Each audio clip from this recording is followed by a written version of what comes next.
கர்த்தருடைய பரிசுத்தமுள்ள நாமத்திற்கு மகிமை உண்டாவதாக. அருமையான தேவனுடைய பிள்ளைகளே, இந்த காலை நேரத்திலும் மறுபடியுமாக கர்த்தருடைய வார்த்தையை நாம் தியானிக்க போகின்றோம். இந்த நாளிலும் வேத தியானத்திற்கு ஆதாரமாக சங்கீதம் 121:4 உங்கள் முன்பாக நான் வைக்க விரும்புகின்றேன்.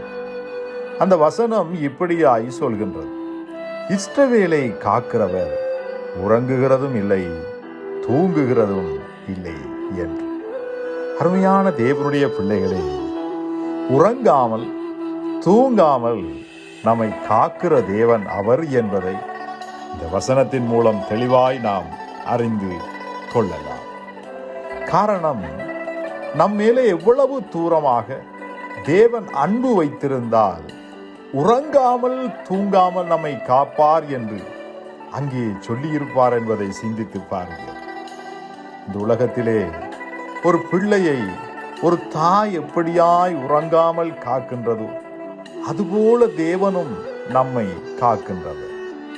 இந்த உலகத்தில் நமக்கு தெரியாமல் எவ்வளவோ தீமைகள் நம்மை விட்டு ஒவ்வொரு நாளும் கடந்து போய்கொண்டே இருக்கின்றன. ஆனால் அவை எல்லாவற்றிலும் இருந்து நாம் காக்கப்படுகிறோம் என்றால் தேவன் உறங்காமல் காப்பதுதான் அதற்கு காரணம். உன் பக்கத்தில் 1000 பேரும் உன் வலப்பக்கத்தில் 16,000 பேரும் விழுந்தாலும் அது உன்னை அணுகாது என்று தேவன் சொன்னதற்கு இதுதான் காரணம். காரணம், நம்மை காப்பவர் உறங்குகிறதும் இல்லை, தூங்குகிறதும் இல்லை. அருமையான தேவனுடைய பிள்ளைகளே, நான் சுகமாய் படுத்துக்கொண்டு நித்திரை செய்வேன், கர்த்தர் என்னை சுகமாய் தங்க பண்ணுகிறார் என்று எந்த தைரியத்தில் தாவீது சொன்னார் என்றால் இந்த தைரியத்தில் தான் சொன்னார். காரணம், இஸ்ரவேலை காக்கிறவர் தூங்குகிறதில்லை, அவர் உறங்குகிறதில்லை, தூங்குகிறதில்லை. ஏன்? அவர் அப்படி இருக்கிறபடியினால் நான் சுகமாய் படுத்துக்கொண்டு நித்திரை செய்கிறேன் என்று தாவீது சொன்னார். ஆகவே அருமையான தேவனுடைய பிள்ளைகளே, தேவன் அறியாமல் உங்கள் தலையிலே இருந்து ஒரு முடி கூட விழுகிறது இல்லை. உங்களை காக்கிறவர் உறங்குகிறவர் அல்ல, தூங்குகிறவர் அல்ல, அவர் எப்பொழுதும் விழிப்பாய் இருக்கின்றவர்.